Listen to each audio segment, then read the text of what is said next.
একটু বাইরে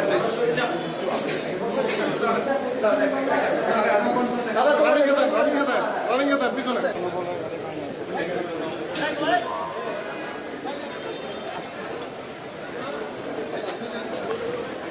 ভাই দাদার সামনে যাই না।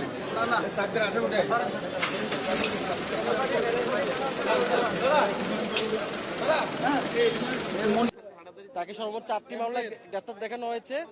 এর মধ্যে চট্টগ্রাম জেলার হচ্ছে 3টা মামলা, ফটিকছড়ি থানার 3টি মামলায় ফটিকছড়ি থানার, 2টি হচ্ছে অস্ত্র মামলা আর একটা হচ্ছে হত্যা মামলা। আর আরেকটি অপর মামলা সিএমপি তাকে বাইজি থানার একটা মামলায় তাকে সন্ন্যাসটা আবেদন করেছে, যেটি বিজ্ঞ আদালত মঞ্জুর করেছে।